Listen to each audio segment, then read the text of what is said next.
নমস্কার আমার দর্শক বন্ধুরা, শ্রোতা বন্ধুরা, আমার সৎসঙ্গ গুরু ভাই বোনেরা, আমার অন্যান্য দর্শক বৃন্দ, শ্রোতৃবৃন্দ, আমার পাঠকবৃন্দ, যারা আমার বন্ধুবান্ধব, আমার পারিপার্শ্বিক প্রিয় যারা মানুষজন, তাদের সকলের কাছে আমি আবার এসেছি।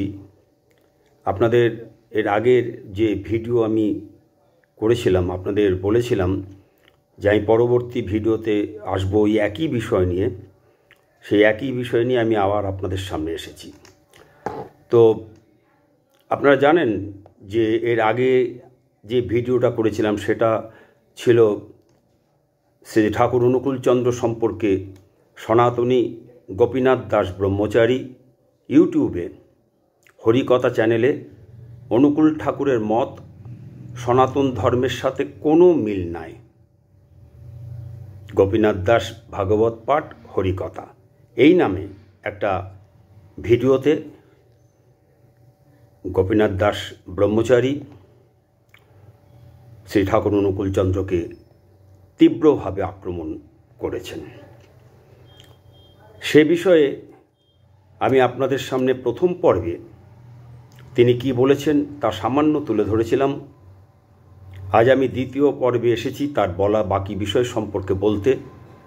পরবর্তী পর্বেও আমাকে এই বিষয় নিয়ে আসতে হবে, নতুবা ভিডিও দীর্ঘ হয়ে যাবে। আগের পর্বে যেখানে শেষ হয়েছে তারপরে গোপীনাথ দাস ব্রহ্মচারী কি বলেছেন সেটা আমি আপনাদের সামনে তুলে ধরব। তার আগে আমি আপনাদের সকলকে, যারা আমাকে আগের ভিডিওতে আপনাদের ভালোবাসা জানিয়েছেন, আপনাদের মতামত জানিয়েছেন, আপনারা আমার পাশে থেকে আমাকে যে আমার বক্তব্য সম্পর্কে মতামত দিয়েছেন সে সম্পর্কে আমি আপনাদের সকলের কাছে ঋণী। আমি আপনাদের সকলের জন্য পরমপিতার রাতুল চরণে আমি আপনাদের মঙ্গল প্রার্থনা করি। এমনিভাবে আপনারা আমার সঙ্গে থেকে আমাকে আপনারা সহযোগিতা করবেন, আমার ভুল আমাকে ধরিয়ে দেবেন। আমি এখানে কোনো বিতর্ক করবার জন্য বা কোনো ঝগড়া বা কোনো রকম কারো বিরুদ্ধে কোনো কথা বলবার জন্য আমি আসিনি, আমি আসিও না। আমি এ ধরনের মানসিকতার সঙ্গে আমি আমার জীবনকে কখনোই এই বয়স পর্যন্ত জড়িয়ে রাখিনি। আমি শুধু আপনাদের সামনে খালি তুলে ধরার চেষ্টা করি প্রকৃত চিত্রটা। তা সেই চিত্র তুলে ধরতে গিয়ে যারা আমার বক্তব্য বিষয় সম্পর্কে ভালোভাবে না জেনে, ভালোভাবে না পড়ে, ভালোভাবে পুরো ভিডিও না শুনে আমাকে যারা নানা রকম অপ্রিয় কথা বলেছেন, তাকেও আমি তাদের জন্য আমি পরমপিতার রাতুল চরণে আমি মঙ্গল প্রার্থনা করি। শুধু তাদের কাছে আমার একটাই অনুরোধ, আবেদন, আমরা পক্ষপাতিত্ব যদি করি তাহলে আমরা কোনোদিনই মানবজাতির সর্বাঙ্গীন যে মঙ্গল, সে মঙ্গল কোনোদিনই আমরা আনতে পারবো না। কারণ আমরা যদি সবাই যদি একচক্ষু হরিণের মতন কাজ করি তাহলে আমাদের যে পরিণতি হয়েছিল একচক্ষু হরিণের, সেই পরিণতি অবশ্যম্ভাবী আমাদেরও। তাই আমি, যারা আমার বিরোধিতা করেছেন, আমাকে কটু কথা বলেছেন, আমার বিরুদ্ধে অপ্রিয় শব্দ প্রয়োগ করেছেন, তাদের কাছে আমি একটাই অনুরোধ করব, আপনারা আমাকে প্রসঙ্গ বহির্ভূত প্রশ্ন করবেন না। প্রসঙ্গের মধ্যে থেকে আপনারা আমাকে প্রশ্ন করবেন এবং যথাযথ প্রশ্ন করবেন যে প্রশ্নটার সঙ্গে ভিডিওতে বলা বক্তব্যের সঙ্গে মিল থাকবে। আমার পক্ষেও বলতে হবে না, আমার বিরুদ্ধেও আপনাকে বলতে আমি কোনো রকম করব না যে আপনার কেন বলেছেন আমার বিরুদ্ধে কথা, সেটাও আমি বলবো না। এবং আমি গোপীনাথ দাস ব্রহ্মচারীর বিরুদ্ধে যে কথাগুলো বলছি সেগুলো তার বিরুদ্ধে আমি বলছি না। তিনি যা বলেছেন সেটা আমি তুলে ধরছি। আপনারা ভালো করে লক্ষ্য করে দেখবেন। আপনারা সেগুলো লক্ষ্য করছেন না। লক্ষ্য না করে তিনি যে কি বলেছেন সেটার অপরাধ, সেটার অন্যায়, তার পরিমাণ কত তার পরিমাপ না করে আপনারা আমাকে আপনাদের মন গড়া কথা বলে যাচ্ছেন। যাই হোক, আমি আপনাদের সামনে এবার দ্বিতীয় পর্বে, গত পর্বে যেখানে তিনি যা বলেছিলেন আমি শেষ করেছিলাম, তারপর থেকে আমি আপনাদের সামনে আমার বক্তব্য তুলে ধরছি। তো আগের পর্বে যেখানে শেষ হয়েছিল, তারপরে গোপীনাথ দাস ব্রহ্মচারী বললেন, একজন প্রশ্ন করেছেন, তুলসীর মালা আর তিলক যদি আমাদের বইতে হয় তাহলে সৎসঙ্গে অনুকূল ঠাকুরের মতে কেন নেয় না? আপনারা ভালো করে বক্তব্যটা শুনবেন, তাহলে আমি কি বলছি সেটা আপনারা বুঝতে পারবেন। এই যে প্রশ্ন করলেন একজন গোপীনাথ দাস ব্রহ্মচারীকে, তার উত্তরে তিনি কি বলছেন এবার শুনুন। এর উত্তরে তিনি কি বলেছেন আমি আপনাদের একটু পরে পড়ে শোনাব। তার আগে বলি, সনাতনী অনুগামীদের মধ্যে কেউ একজন গোপীনাথ দাসকে এই প্রশ্নটা করেছেন। প্রশ্ন যে কেউ করতে পারে, সেটা তার অধিকারের মধ্যেই পড়ে। আমাকেও অনেকে আমার ভিডিওর পক্ষে ও বিপক্ষে প্রশ্ন করেছেনও। প্রশ্নের উত্তর তখনই উন্নত হয় যখন প্রশ্ন উন্নত হয়। উন্নত প্রশ্নের গভীরে উন্নত উত্তর নিহিত থাকে। আর প্রশ্ন যখন প্রসঙ্গ বহির্ভূত হয়, প্রসঙ্গের বাইরে বেরিয়ে গিয়ে সম্পূর্ণ অন্য বিষয়ে প্রশ্ন হয়, আর যখন প্রশ্ন ভিত্তিহীন অর্থহীন হয়, তখন বোঝাই যায় এই সমস্ত ভিত্তিহীন ও অর্থহীন প্রশ্ন করা হয়েছে বক্তাকে ডিস্টার্ব করার জন্য। আবার যখন কোনো প্রশ্ন না করে সরাসরি কটু আক্রমণ করে, তখন বোঝা যায় সে ভিডিওর বক্তব্যের সারমর্ম বোঝা তো দূরের কথা, বক্তব্য শোনার ধারে কাছেই যায়নি। বোঝার ইচ্ছা বা প্রয়োজন নেই, আছে শুধু কটু কথায় অপমান করার ইচ্ছা, যা আমার এর আগের ভিডিওতে এবং অন্যান্য ভিডিওগুলোতেও প্রমাণ আছে। আর যখন প্রশ্নকর্তা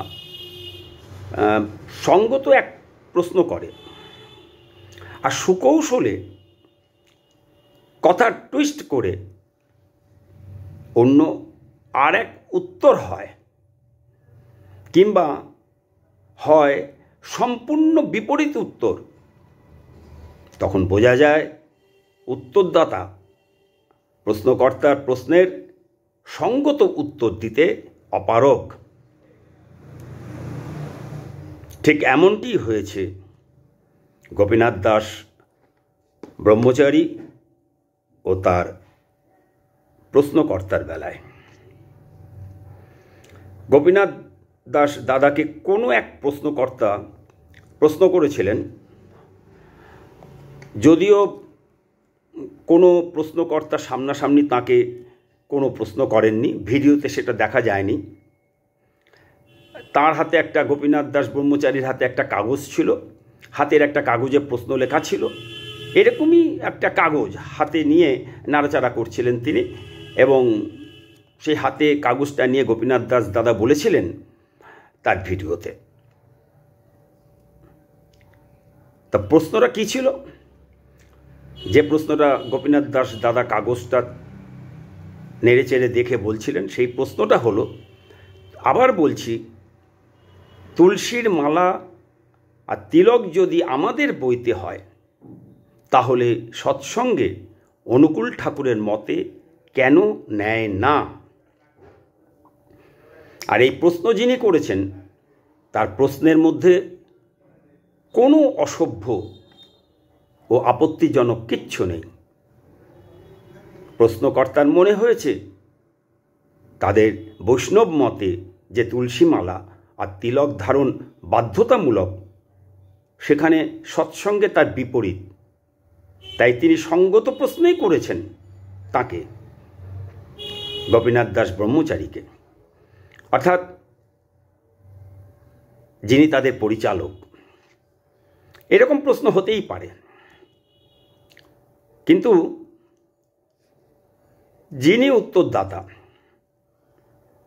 গোপীনাথ দাস ব্রহ্মচারী, তিনি প্রশ্নকর্তার প্রশ্নের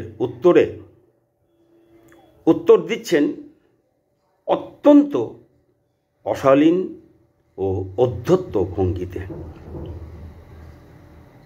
প্রশ্নদাতার ছোট্ট একটা প্রশ্ন ছিল, সেই ছোট্ট একটা প্রশ্ন গোপীনাথ দাসকে নাড়িয়ে দিয়েছে, পায়ের তলার মাটি সরিয়ে দিয়েছে।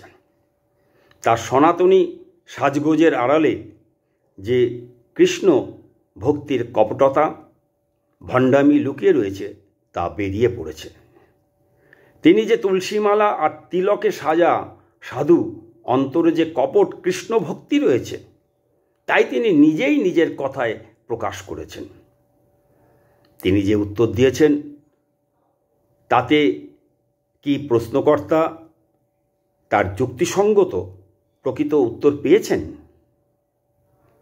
আমার সৎসঙ্গী গুরু ভাই বোন, শ্রোতারা এবং আমার প্রিয় পাঠক যারা আমার এই ভিডিও দেখছেন, সেই সমস্ত পাঠক, দর্শক ও অন্যান্য যারা আমার ভিডিও দেখেন, সেই সমস্ত দর্শক ও শ্রোতা বন্ধুরা, আপনারা যারা এই ভিডিও দেখছেন, শুনছেন আমার কথা, সেখানে গোপীনাথ দাস যে কথা বলেছেন সেই বলার মধ্যে প্রশ্নকর্তার যে প্রশ্ন, আমরা তুলসী মালা ও তিলক বইব আর কেন সৎসঙ্গীরা বইবে না, এই কেন প্রশ্নের সঠিক ও যুক্তিযুক্ত উত্তর পেয়েছে কিনা প্রশ্নকর্তা, কিংবা আপনারাই পেলেন কিনা, এবং তার উত্তরে শ্রী ঠাকুর অনুকূলচন্দ্রকে কোনো অপমান করেছেন কিনা গোপীদাস ব্রহ্মচারী, সেটা আপনারা নিজেরাই শুনে বুঝে নিন গোপীনাথ দাস ব্রহ্মচারীর বক্তব্য থেকে। অগুন্তি মোটা মোটা মালা, তুলসী মালা গলায় ঝুলিয়ে ও কপাল জুড়ে লেপ্টে থাকা চন্দন তিলকে সাজা সাধু গোপীনাথ দাস প্রশ্নকর্তার প্রশ্নের উত্তরে অসভ্য ও উদ্ধত, অশ্রদ্ধা, অসম্মানজনক ভঙ্গিতে শ্রী ঠাকুর অনুকূলচন্দ্রকে চরম অপমান করে বলেছেন সে তার বাবার ধর্মই রক্ষা করেনি। কি বলছেন শুনুন, আপনারা শুনে নেবেন ভিডিওটা, আমার কথা সত্যতা আপনারা মিলিয়ে নেবেন। সে তার বাবার ধর্মই রক্ষা করেনি, অর্থাৎ তিনি বলছেন ঠাকুর অনুকূলচন্দ্র নাকি তার বাবার ধর্মই রক্ষা করেননি। এরপরে বলছেন কেন, অর্থাৎ কেন রক্ষা করেননি। শিবচন্দ্র চক্রবর্তী তার বাবা, ব্রাহ্মণ সম্প্রদায়ের প্রতিদিন নারায়ণ শিলায় তুলসী দান এটা বাধ্যতামূলক করতে হবে। নারায়ণ শিলায় তুলসী দান এটা বাধ্যতামূলক করতে হবে। ব্রাহ্মণের ছেলে হয়ে নারায়ণ শিলায় তুলসী দান যদি না করে তাকে ব্রাহ্মণ সন্তান বলেই মনে করি না, চণ্ডালের চেয়েও অধম। কি বলছেন শুনুন, এত রাগ শ্রী ঠাকুর অনুকূলচন্দ্রের উপর, এতটাই তার অজ্ঞানতা।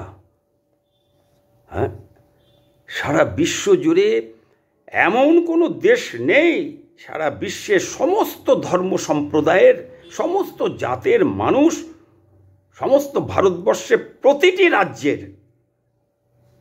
রাজ্য ছেড়ে দেশ, দেশ ছেড়ে বিদেশ, সারা পৃথিবীর লক্ষ লক্ষ কোটি কোটি কোটি মানুষ যাদের আরাধ্য দেবতা শ্রী ঠাকুর অনুকূলচন্দ্র, জ্ঞানী পণ্ডিত বিদগ্ধ যারা দেশ বিদেশের অসাধারণ জ্ঞান সম্পন্ন মানুষ যারা এবং আমার ভারতবর্ষের সমস্ত স্বাধীনতার সময়ের প্রথম সারির প্রভাবশালী বড় বড় দেশ নেতারা, ভারতবর্ষের সমস্ত বড় বড় জ্ঞানী পণ্ডিত যারা তার চরণতলে আশ্রিত, তার দীক্ষা নিয়ে জীবনকে ধন্য করে তুলেছিল, সেই the greatest phenomenon of the world Shri Thakur Anukulchandra আজ সারা বিশ্বের জ্ঞান বিজ্ঞানের মানুষের কাছে যিনি গবেষণার পাত্র, যাকে নিয়ে গবেষণা হচ্ছে, যার এই জগতের সমস্ত দিকের যত রকম দিক আছে, যত রকম বিষয় আছে, সমস্ত বিষয়ের উপর তিনি যা বলে গেছেন, সমস্ত সেই বলে যাওয়াগুলির ওপর সমস্ত ক্ষেত্রের পণ্ডিতরা, জ্ঞানীরা যারা গবেষণা করছেন, সেই মানুষটার সম্পর্কে তিনি বলছেন যে ব্রাহ্মণের ছেলে হয়ে নারায়ণশিলায় তুলসী দান যদি না করে তাহলে তাকে ব্রাহ্মণ সন্তান বলেই মনে করি না, চণ্ডালের চেয়েও অধম। এক তো শ্রী ঠাকুর অনুকূলচন্দ্রকে অপমান অশ্রদ্ধা করতে গিয়ে তার বাবাকে পর্যন্ত টেনে আনলেন। আপনি ভাবতে পারেন আপনারা? হ্যাঁ, এরকম একজন প্রতিষ্ঠিত মানুষ,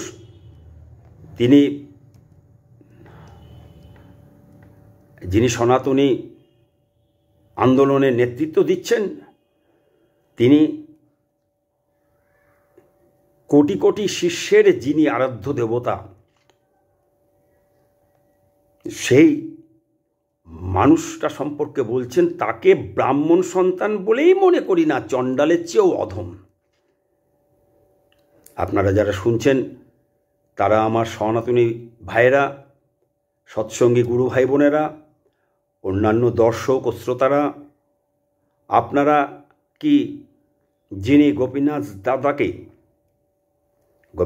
দাস দাদাকে যিনি প্রশ্ন করেছিলেন, যে প্রশ্ন করেছিলেন, সেই প্রশ্নকর্তার প্রশ্ন, আমরা তুলসী মালা ও তিলক বইব আর কেন সৎসঙ্গীরা বইবে না, এই কেন প্রশ্নের উত্তর পেলেন গোপীনাথ দাদার কথায়? নাকি প্রশ্নের মূল বিষয় এই কেন, এই মূল বিষয় সযত্নে সুকৌশলে এড়িয়ে গিয়ে অনুকূল ঠাকুরের ওপর তিনি বিষোদ্গার করেছেন, তার কপট অন্তরে জ্বালা মিটিয়েছেন, আর তার অনুষ্ঠানে উপস্থিত অনুগামীদের মনে ও হৃদয়ে অনুকূল ঠাকুরের বিরুদ্ধে নিজের মনের ও বুকের বিষ ইনজেক্ট করেছেন। ঘৃণা, অশ্রদ্ধা, অপমানের যে বীজ, সেই বীজ বপন করে দিলেন। কোনটা? আপনারা নিজেরা ঠিক করুন, আপনারা নিজেরাই বিচার করুন। গোপীনাথ দাস ব্রহ্মচারী তুলসী মালা ও তিলক শরীরে সনাতনীরা কেন বইব আর সৎসঙ্গীরা কেন বইবে না, এর উত্তর দিতে পারেননি। আর না বইলে কি হবে সেটাও বলেননি, কারণ এর উত্তর তার কাছে নেই। তিনি ভয় পেয়ে গেছেন যে তাঁর অনুগামীদের মনে সঙ্গত কারণেই সৎসঙ্গের যে ভূমিকা ও কার্যকলাপ, সেই ভূমিকা ও কার্যকলাপ নিয়ে যে প্রশ্ন জেগেছে সনাতনীদের মনে, তাতে সত্য আর মিথ্যার মধ্যে ফাটল ধরবে অচিরেই। আর বটতলার দুপাতা জ্ঞান নিয়ে আজব উদ্ভট সেজে সাজা সাধু হয়ে সনাতন ধ্বনি তুলে সনাতনী ফোবিয়ায় আর বেশি দিন বুদ্ধিমান, অনুসন্ধিৎসু, যুক্তিবাদী, বিজ্ঞান মনস্ক, জ্ঞানী, সচেতন ইয়াং জেনারেশনকে ধরে রাখা যাবে না প্রকৃত শিক্ষিত ছেলে মেয়েদের। তারা যারা সনাতনী বলে নিজেদের ভাবে, তারা জানতে চাইবে সনাতনী ধারার সঙ্গে সৎসঙ্গের মতাদর্শের পার্থক্য কী ও কোথায়। স্বাভাবিকভাবেই তাদের মনে প্রশ্ন জাগবে, শ্রী ঠাকুর অনুকূলচন্দ্র একজন হিন্দু ও বাঙালি, তাহলে তার মতাদর্শ যা, সেই মতাদর্শের সাথে কোথায় বিরোধ সনাতনীদের? কেন সনাতনীরা শ্রী ঠাকুর অনুকূলচন্দ্রকে ও তাঁর সৃষ্ট সৎসঙ্গকে কুৎসা করে, নিন্দা, গালাগাল ও সমালোচনা করে? এটা কি সনাতন ধর্মের কৃষ্টি ও সংস্কৃতি? এই শিক্ষায় কি সনাতনীদের শিক্ষা? সনাতনীদের চরিত্র কি এমন? কিন্তু শ্রী ঠাকুর অনুকূলচন্দ্রের দীক্ষিত সৎসঙ্গী, কোটি কোটি সৎসঙ্গী ও সৎসঙ্গ যে প্রতিষ্ঠান, সেই প্রতিষ্ঠান তো সনাতনীদের বিরুদ্ধে এমন করে না কোথাও। এ প্রশ্ন উঠবে না সনাতনীদের মনে?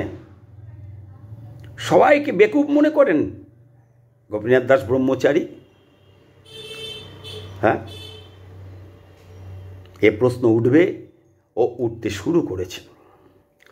গোপীনাথ দাস ব্রহ্মচারী দাদা সনাতন ধর্ম নিয়ে যারা প্রকৃতই আগ্রহী ও প্রকৃত সনাতনী, স্বাভাবিকভাবে তাদের মনে এই প্রশ্ন উঠবেই।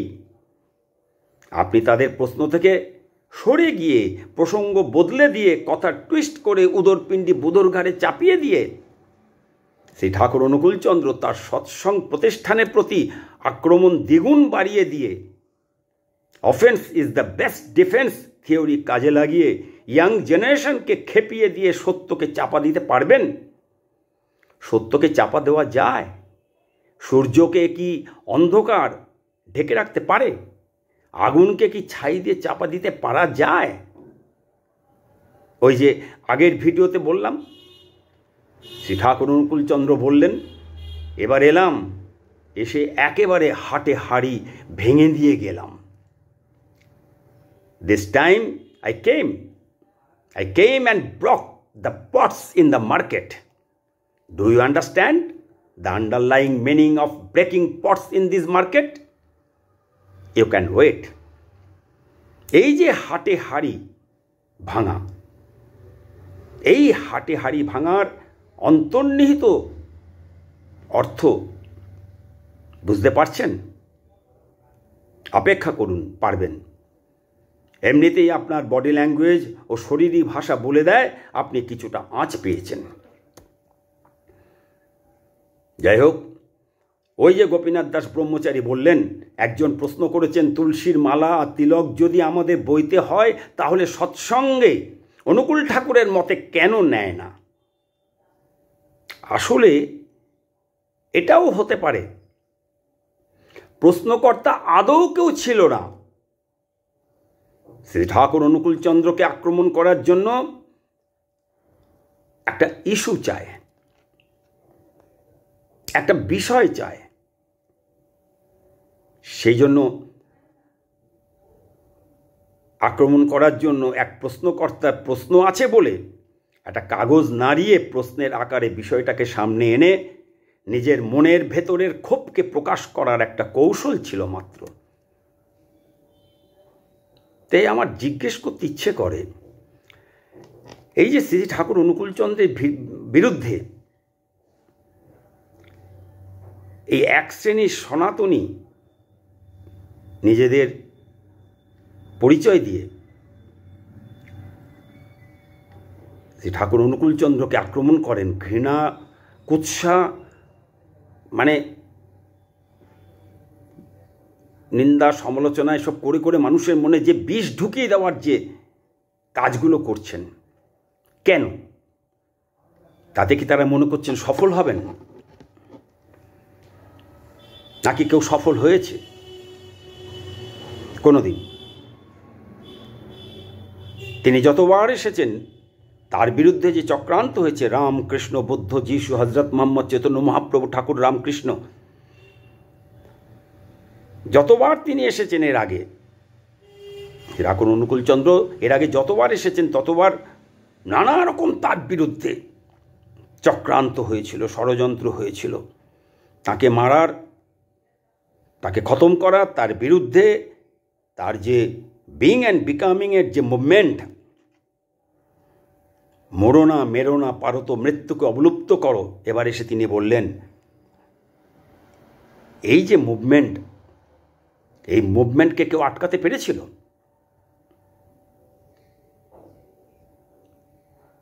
সনাতনীরা ইতিহাস কি পড়ে না? রামায়ণ মহাভারত কি তারা ভুলে গেছে? হযরত মুহাম্মাদের ইতিহাস কি ভুলে গেছে? যাই হোক, এই সমস্ত গুরুত্বপূর্ণ যে প্রশ্ন, এই প্রশ্নের উত্তর না দিয়ে তার অজ্ঞাতসারেই তিনি তাঁরই আরাধ্য পুরুষোত্তম পরমপিতা সদ্গুরু জীবন্ত ঈশ্বর শ্রী শ্রীকৃষ্ণের নবরূপ পরম প্রেমময় শ্রী ঠাকুর অনুকূলচন্দ্রকে অপমান অশ্রদ্ধা করতে গিয়ে তিনি শ্রী ঠাকুর অনুকূলচন্দ্রের পরম পূজনীয় শ্রদ্ধেয় নিষ্ঠাবান পিতৃদেবকে পর্যন্ত টেনে নিয়ে এসেছেন নির্লজ্জ দৃষ্টিকটুভাবে। গোপীনাথ দাস বলেছেন ঠাকুর অনুকূলচন্দ্র তার বাবার ধর্মই রক্ষা করেননি, তিনি শ্রী ঠাকুরের বাবাকেও টেনে এনেছেন, কিন্তু শ্রী ঠাকুরের বাবার কি ধর্ম ছিল সেটা বলেননি। সেটা বলতে হবে তো, তার যাদের সামনে উপস্থিত হয়ে তিনি কথাগুলো বলছিলেন, তার সেই ভক্তমণ্ডলীদের কাছে, সেই সনাতনীদের কাছে ওটা ক্লিয়ার করতে হবে তো যে বাবার ধর্মটা কী ছিল। আরে পরিষ্কার জলের মতো জলবৎ তরলং ব্যাপারটাকে তো বুঝিয়ে দিতে হবে নাকি? নাকি কতগুলো ভাষা কথা, কতগুলো কথার খালি ইয়ে করে ঝলকানি দিয়ে আমি ভক্তমণ্ডলীদের বেকুব বানাবো? সবাই কি বেকুব হয় নাকি? সব সনাতনী বেকুব।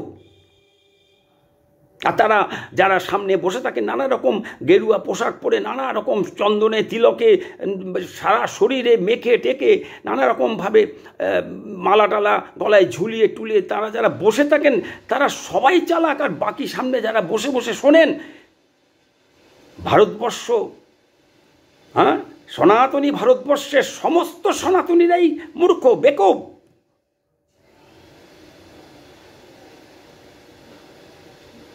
তাই বলি শ্রী ঠাকুর অনুকূলচন্দ্র তার বাবার কি ধর্ম রক্ষা করেননি সেটাও স্পষ্ট করে বলেননি। বললে সেটার উত্তর দিতে পারতাম। প্রথম থেকে শেষ পর্যন্ত তার বক্তব্যে বালখিল্য অসম্পূর্ণ অযৌক্তিক কথা বলে বলে শ্রী ঠাকুর অনুকূলচন্দ্রের উপর তার অজ্ঞানতা থেকে উদ্ভূত মনের জ্বালা, বুকের মধ্যে জমে থাকা হিংসা তৃষ্ণা মিটিয়েছেন। কেন গোপীনাথ দাদা, কেন? শ্রী ঠাকুর অনুকূলচন্দ্র যখন ছিলেন দেহরূপে মর্তে, তখন আপনি কোথায় ছিলেন? আপনি ছিলেন তখন, তাহলে আপনার তো কোনো ক্ষতি করেননি তিনি, নাকি? কার ক্ষতি করেছেন? আপনার ক্ষতি করেছেন। তাহলে এত বিষোদ্গার কেন? আপনার এত রাগ, এত তার প্রতি ঘৃণা, এত বিষ, আপনি ভয়ঙ্কর বিষ উগলে দিচ্ছেন মানুষের মনে তার বিরুদ্ধে কেন? এরপরেও সনাতনীরা বলবে গোপীনাথ দাস কৃষ্ণ ভক্ত ও বৈষ্ণব। যে ভক্ত তার আরাধ্য দেবতার নবরূপকে চিনতে পারে না, যে ভক্ত অজ্ঞানত কুসংস্কারে অন্ধকারে ডুবে থেকে তার আরাধ্য দেবতার নতুন রূপকে অশ্লীল ভাষায় অশ্রদ্ধা অপমান করে, উদ্ধত ভঙ্গিতে কুৎসা করে আক্রমণ করে, সে ভাগবত পাঠ করবে, সে হরিকথা বলবে। যার বুকে প্রেম নেই, ভালোবাসা নেই, যার চেহারায় চোখে মুখে প্রেম ভালোবাসার চিহ্ন মাত্র নেই, সে কিনা বৈষ্ণব, সে কিনা সনাতনী, সে কিনা সনাতন হিন্দু আন্দোলনের নেতা, সে সমস্ত সনাতনীদের একত্র করবে, সে কিনা দয়াল ঠাকুর সদ্গুরু প্রেমিক পুরুষ পুরুষোত্তম পরম পিতা পরম প্রেমময় শ্রী শ্রীকৃষ্ণের পরম ভক্ত। আর অন্ধকার, অজ্ঞতার যে অন্ধকার, সে অন্ধকারে ঘুমিয়ে থাকা কুসংস্কারাচ্ছন্ন দুর্বল ধর্মবিরু অসহায় সাধারণ সনাতনী মানুষ তা শুনবে, চিরকাল শুনে যাবে। চিরদিন কাহারও সমান নাহি যায়। আজকে যে রাজাদিরাজ, কাল সে ভিক্ষা চায়। আর যদি শ্রী ঠাকুর তার মতন একজন সাধারণ মানুষ হতেন, তাহলেও কি কৃষ্ণ ভক্ত হিসেবে কাউকে অপমান অশ্রদ্ধা করা, কটূক্তি করা, নিন্দা সমালোচনা করা সনাতনী কৃষ্টি সংস্কৃতি? সনাতনী কৃষ্টি সংস্কৃতি কি তা সমর্থন করে? কৃষ্ণপ্রেমী না এমন হয় নাকি? এ তো অদ্ভুত কাণ্ড। কৃষ্ণপ্রেমীদের কার্যকলাপ দেখে তো অবাক লাগে। কৃষ্ণপ্রেমী ভক্ত ইস্কন প্রতিষ্ঠাতা প্রভুপাদ তিনিও শ্রী শ্রীকৃষ্ণের নবরূপ শ্রী শ্রীরামকৃষ্ণ ও শ্রী শ্রীরামকৃষ্ণের প্রধান ভক্ত শ্রী বিবেকানন্দের কটূক্তি করেছিলেন এবং তা ছাপিয়ে বই আকারে প্রকাশ করে গেছেন। এবং সেই ট্র্যাডিশন বয়ে নিয়ে ইস্কনে আর এক ভক্ত কিছুদিন আগে অমোঘলীলা দাস তিনিও শ্রী শ্রী ঠাকুর রামকৃষ্ণ ও তার প্রধান ভক্ত শ্রী শ্রী বিবেকানন্দের তীব্র ঘৃণ্য সমালোচনা করেছিলেন। সনাতন ধর্ম আর ইস্কন একই পথের প্রতীক। গোপীনাথ দাস ব্রহ্মচারী সম্ভবত জানেন না বা ভুলে গেছেন, god is omniscient, all knowing. God is omnipresent everywhere. God is omnipotent, all powerful, and omnibenevolent, all good. He is timeless. God is infinitely merciful, kind and loving, but also worthful, vengeful, and will punish those who go against his teachings. Yet God is perfect. যার বাংলা করলে দাঁড়ায় ঈশ্বর সর্বজ্ঞ, সকল জ্ঞানী, সর্বব্যাপী, সর্বত্র তিনি বিরাজমান, সর্বশক্তিমান এবং সর্বদাই তিনি উত্তম। তিনি নিরবধি, অর্থাৎ তিনি সীমাহীন, অনন্ত, অসীম, শেষহীন। ঈশ্বর অসীম করুণাময়, দয়ালু এবং প্রেমময়, কিন্তু সময় বিশেষে ক্রুদ্ধ, প্রতিহিংসাপরায়ণ এবং যারা তার শিক্ষার বিরুদ্ধে যায় তাদের শাস্তি দেয়। তবুও ঈশ্বর নিখুঁত। তিনি আটবার এসেছেন। তার অসীম অনন্ত প্রেম, ভালোবাসা, দয়া, মায়া, করুণা, সরলতা দেখেছে মানুষ, যুগে যুগে মানুষ দেখেছে। কিন্তু যখনই প্রয়োজন হয়েছে তাঁর সৃষ্টিকে রক্ষা করার জন্য, সেই দয়াময় দয়াল হয়েছে ভয়াবহ, ভয়াল। তাঁর সেই ভয়াল রূপের নমুনা আমরা দেখেছি, তিনবার দেখেছি। তার 3 রূপের মধ্যে একবার ত্রেতা যুগে পরম প্রেমময় শ্রী শ্রী রামচন্দ্রের মধ্যে, আর একবার দেখেছি দাপর যুগে পরম প্রেমময় শ্রী শ্রীকৃষ্ণের মধ্যে। এরপরে দুবার তিনি কলিযুগের শুরুতে আমরা তাকে দেখেছি প্রেমিক পুরুষ পরম প্রেমময় শ্রী শ্রী বুদ্ধ রূপে ও শ্রী শ্রী যিশু রূপে।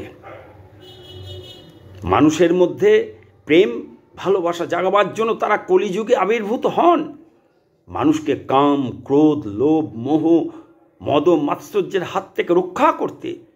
কিন্তু তা সত্ত্বেও ভয়ঙ্কর হয়ে ওঠে পৃথিবী, আর তাই তারপর বারবার আবার সেই দয়াল ভয়াল হয়ে অবতীর্ণ হন পরম প্রেমময় শ্রী শ্রী হজরত মোহাম্মদ রূপে। তারপরে আবার তিনি সেই দয়ার মহাসাগর হয়ে এই ধরাধামে মানুষকে বাঁচাতে নেমে আসেন। বিশ্বের বিস্ময়ের বিস্ময় পরম প্রেমময় শ্রী শ্রী মহাপ্রভু ও পরম প্রেমময় শ্রী ঠাকুর রামকৃষ্ণ হয়ে। কি প্রেম, কি ভালোবাসা তাদের! অকল্পনীয় প্রেম, অকল্পনীয় ভালোবাসা। আর এবার নেমে এলেন বিশ্বের সর্বশ্রেষ্ঠ বিস্ময় রূপে শ্রী ঠাকুর অনুকূলচন্দ্র হয়ে সবাইকে প্রেম ভালোবাসায় ভাসিয়ে নিয়ে যেতে, সবাইকে প্রেম ভালোবাসায় বশ করতে। ঈশ্বর স্বয়ং বারবার মানুষ রূপে নেমে আসেন, কখনো দয়াল, কখনো ভয়াল রূপে মানুষকে তার রিপুতারিত জীবনের বৃত্তি প্রবৃত্তির যে বেড়াজাল, সেই বেড়াজাল থেকে মুক্ত করতে তিনি বারবার নেমে আসেন, রক্ষা করতে তিনি নেমে আসেন বারবার, কিন্তু প্রতিবারই তার পথের প্রথম ও প্রধান বাধা হয়ে দাঁড়ায় ধর্ম ও ঈশ্বর বিশ্বাসী মানুষেরাই। এই যে কলিযুগের সর্বনাশের ভয়ঙ্করতা সামনে অপেক্ষা করছে, তা মানুষ বুঝতে পারছে না, পারছে না। এই ভয়ঙ্করতার তীব্রতা, তেজের মাত্রা ক্রমশ বেড়ে চলেছে। কলিযুগের শেষ পর্যায়ে তা কোথায় এসে দাঁড়াবে তা অহংকারী মানুষ বুঝতে পারছে না, কিন্তু এবার সাবধান করে দিয়ে গেছেন ও তার ইঙ্গিত দিয়ে গেছেন পরম প্রেমময় শ্রী ঠাকুর অনুকূলচন্দ্র। যে ইঙ্গিত দিয়ে গেছেন তা সাংঘাতিক, ভয়ঙ্কর। পরবর্তী পর্বে তা তুলে ধরব। আজকের মতন আমি আপনাদের কাছ থেকে বিদায় নিচ্ছি। আপনারা আমার বুক ভরা ভালোবাসা নেবেন। সবাই জন্য, প্রত্যেকটি মানুষের জন্য আমি পরমপিতার রাতুল চরণে আপনাদের সবার মঙ্গল প্রার্থনা করি। আজকের মতন বিদায়।